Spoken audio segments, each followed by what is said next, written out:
Why is it that when two people face the same tragedy, one breaks down while the other breaks through? The answer isn't luck, and it's not chance. The secret lies in a single, powerful force: perception. Most of us, when we see a problem, we run. We avoid it, we complain about it, we wish it wasn't there. We are completely unaware that life's greatest treasures, its most profound lessons, and its most valuable rewards are almost always hidden inside our most painful problems. If you click away from this video now, you'll miss the key that unlocks your true potential. But if you stay, you are going to discover an ancient secret, a timeless truth that will empower you to turn every single obstacle into a life-changing opportunity. Long, long ago, there lived a wise king who wanted to teach his people a lesson about character. He decided to conduct a simple yet powerful experiment. In the dead of night, he arranged for a massive, jagged boulder to be placed right in the middle of the main road, the busiest path leading into his capital city. It was huge, completely blocking passage. Then, the king hid himself in the nearby brush, concealed from view, waiting and watching. He wondered who among his subjects would have the strength, the will, and the character to clear the path for others. As the sun rose, the first to arrive were the kingdom's wealthiest merchants and most powerful courtiers. These were the influential men of the city, dressed in fine silks, their carriages gleaming, carrying heavy purses of gold. They approached the huge obstacle and came to a dead stop. But instead of trying to move it, instead of even considering the effort, they simply steered their horses and carriages around it, kicking up dust as they went. The contrast was striking. These men had the resources, the influence, and could have hired others to move it in an instant. They had the power, but they utterly lacked the spirit. As they detoured around the stone, their voices rose in loud, angry complaint. They blamed the king for his negligence, for not keeping the roads clear and safe. "This is an outrage!" one shouted, pointing an accusatory finger toward the distant palace. "Why isn't the royal guard doing its job?" another grumbled. "Our taxes should pay for better service than this." For hours, a steady stream of people came to the boulder.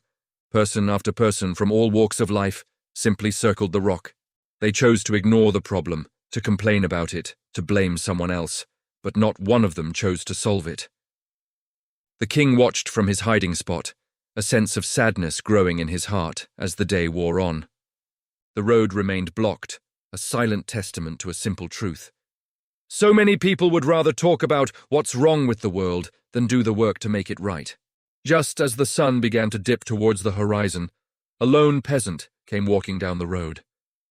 He was on his way home from the market, carrying a heavy load of vegetables on his back. His clothes were worn, and his face was etched with the lines of a hard life. Unlike all the others who had passed that day, he didn't just complain. Upon reaching the boulder, he set down his heavy burden and looked at the massive stone, not as an inconvenience, but as a problem to be solved. He knew that if he left it, it would cause trouble for everyone else. He placed his hands against the cold, rough surface of the stone and pushed. It was immense. He leaned into it with all his weight, his feet digging into the dirt. For long minutes, he strained against the unmoving mass, his muscles screaming in protest, sweat stinging his eyes and pouring down his face. It was a brutal physical battle, a perfect mirror for the hard struggles we all face in our own lives. He pushed until his breath came in ragged gasps and his arms shook with sheer fatigue. Gathering all his remaining strength, he gave one final, mighty heave. With a great, grinding groan, the rock began to roll. Slowly at first, then faster, until it tumbled off the road and into the ditch. Panting, exhausted but satisfied, the peasant turned to pick up his load of vegetables. But as he did, something in the road caught his eye. There, lying in the hollowed-out depression where the boulder had sat for the entire day, was a small, leather purse. His heart pounding, he picked it up with trembling hands. It was heavy. He opened it, and his eyes widened in disbelief. It was filled to the brim with glittering gold coins. Nestled amongst the gold was a small, rolled-up note from the king himself. The note explained a simple, powerful truth that the wealthy merchants and the complaining courtiers had all missed. It read, "This gold is for the person who has the courage and dedication to remove the stone from the road."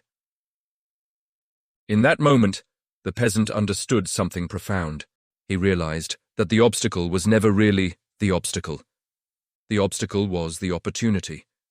By choosing to face the pain and the effort that everyone else avoided, he had uncovered a reward that would change his life forever.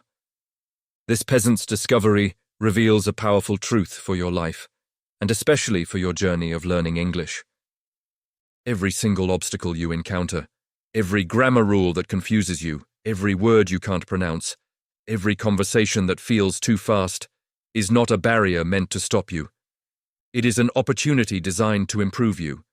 When you struggle to understand native speakers, or feel that fear rising in your chest when it's your turn to speak, that is your boulder in the road. You have a choice. You can walk around it. You can complain, just like the merchants did, saying the language is too hard, that you don't have the talent, that you'll never be fluent. Or you can be like the peasant. You can choose to push. You can choose to face the discomfort. Remember, inside every problem lies a hidden opportunity. The struggle you feel is what creates the strength you need for tomorrow. The mistake you make is what holds the lesson you need to achieve fluency. That feeling of frustration is proof that you are stretching your abilities and growing. So do not ask for an easier language or for lighter burdens. Instead, ask for stronger shoulders. Ask for the resilience to keep pushing when it gets hard. The gold, the fluency, the confidence, the ability to connect with people from all over the world is waiting for you. But it's not given away for free. You must be willing to do the work. You must be willing to move the stone. Now, I have a challenge for you. Think about your own journey. What is the biggest boulder standing in your way right now? What's the one thing that makes you want to complain or walk around the problem? Share it in the comments below. Be honest. By naming our obstacles, we take the first step toward moving them. Let's support each other in this community and clear the path together. Thank you for watching, and don't forget to subscribe for more stories to help you on your journey.